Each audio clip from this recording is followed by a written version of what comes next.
One. Rolling है।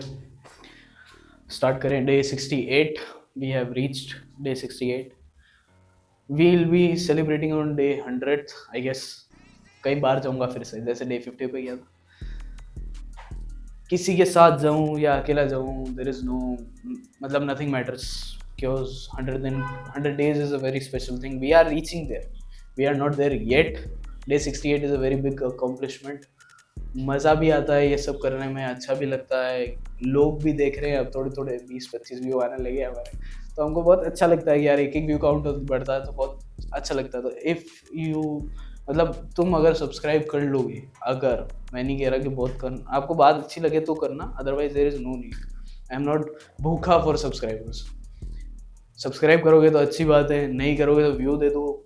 At least आधी मतलब 5 मिनट की वीडियो तो देखो, क्योंकि वो स्टेटिस्टिक्स पे अफेक्ट करता है। जिनके रिटेंशन कम है, please quit the video and don't ever come to this channel again. I don't want any of you guys. 15 second में वीडियो एग्जिट करने वाले अपने घर जा सकते हैं, अपनी लाइफ खराब कर सकते हैं, ड्रग्स ले सकते हैं, दारू पी सकते हैं, स्मोक कर सकते हैं, जो करना है कर सकते हैं, ठीक है। Don't come to this video if you have really really small attention span. This is a disclaimer. यहाँ रियल बात होती है, यहाँ कोई मजाक नहीं चल रहा है कि आप 15 सेकंड में चले जाओगे तो we'll be really really happy with.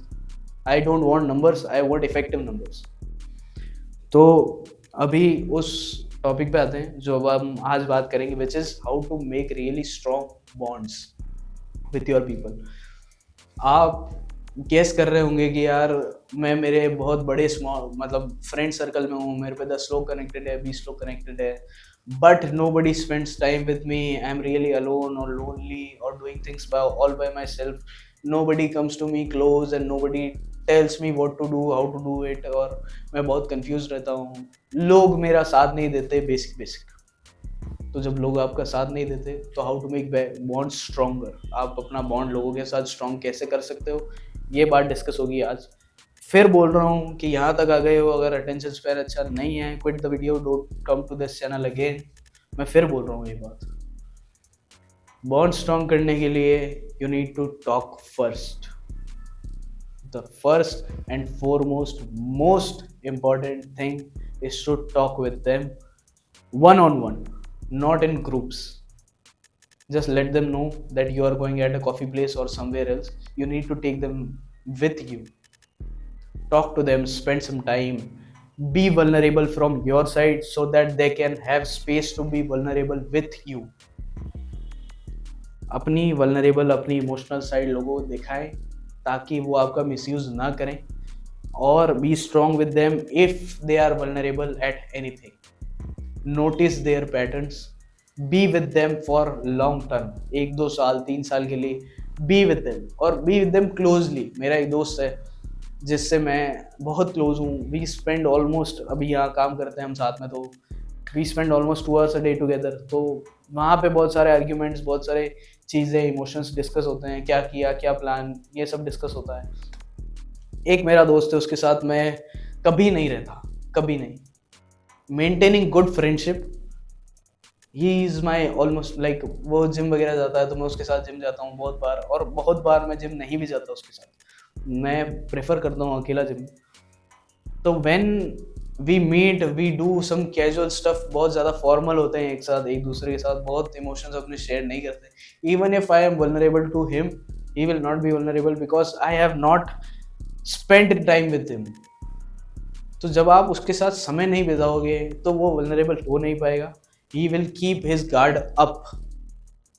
बहुत ज़्यादा मैं कुछ बोल नहीं रहा आपको करने के लिए, सिर्फ समय बिताना। इसलिए तो college friends are the best friends, because we spend time with them, 3-4-5 घंटे, 6 घंटे, 7 घंटे दिन के, we spend time with them, we see each other like almost in every 20 minutes 30 minutes we see each other. That's why the bond is stronger with college friends. और वहाँ conscious भी develop होता है।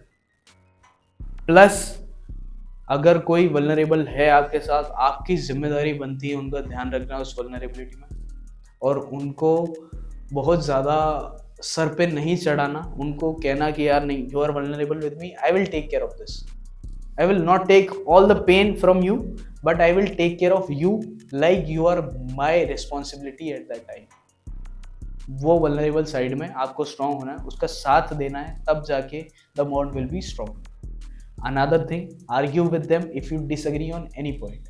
Ask questions, argue, and when you are arguing, don't see them as your enemy or opposite side. See them that they are with you always.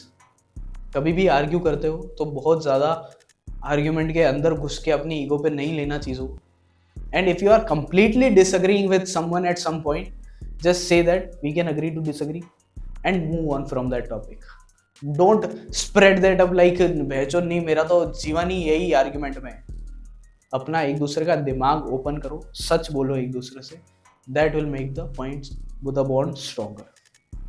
Another thing, be vulnerable and be with them in their adversities and be with them in your adversities.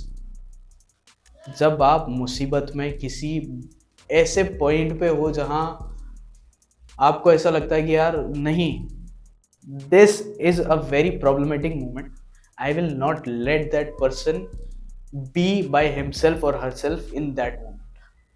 मैं उसके साथ हूँ, उसका हाथ पकड़ूंगा, उसको बोलूँगा सब ठीक हो जाएगा. There is no need for you to worry. I am with you. We will take care of this together. I promise you. उसके बाद आप मेरे पास ये बात लेकर नहीं आओगे, कंप्लेन नहीं करोगे कि मेरा बॉन्ड स्ट्रॉन्ग नहीं है, लोग मुझे छोड़ के चले जाते हैं. ऐसा कभी नहीं होगा आपके साथ, कभी भी नहीं होगा. Be with them in their adversities, in problems, and don't let them ruin you by that. Maintain your composure. Try to find a solution. If they want you to listen to them, just listen to them. Don't fucking argue at that moment.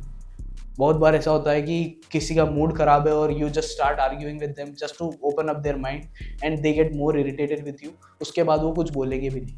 They will put their guards up and they will never be vulnerable with you again because they will say कि यार ज्ञान छोड़ता है बहन छोड़. साथ देने के बजाय ज्ञान नहीं छोड़ना है, साथ देना है. वहाँ पे वो साथ ही काम आएगा. एक ट्रैक पे जाओ तो ट्रैक उस बंदे के साथ कंप्लीट करना, उसको वहां तक लेके जाना है चाहे वो कितने भी प्रॉब्लम में. उसको वहां छोड़ना नहीं है कि यार you just stay at the base camp, we will go until जीने मरने की situation. Obviously you know that person's capability and you push him और her at that moment.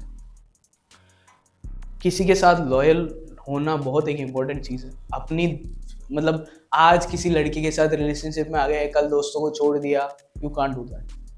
You just can't do that.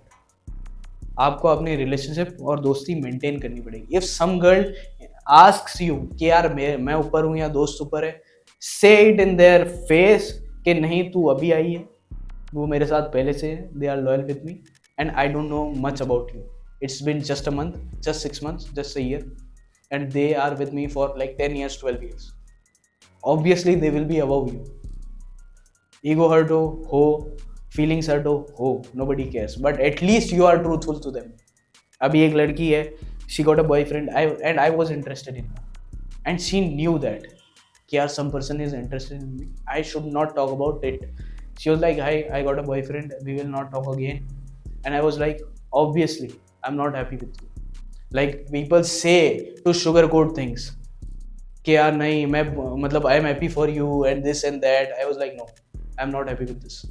We'll not talk again and that's it. Just stay in your limits because you got a guy that will take care of you. Best of luck for your future, but we are not happening again. Keep in that mind. So she was like, this is not a good thing to say, but I was like, at least I am truthful to you. I'm not sugarcoating things and मैं mask नहीं पहन रहा तेरे आगे. That is the point where you should be truthful. Maintain your boundaries. Don't let anybody come near that. That's it. That's how you make your bond stronger. I have given you tips. Work on that. And don't just listen to this shit just because you like it. Work on it. Take actions. That's it. Signing off. Gaurav.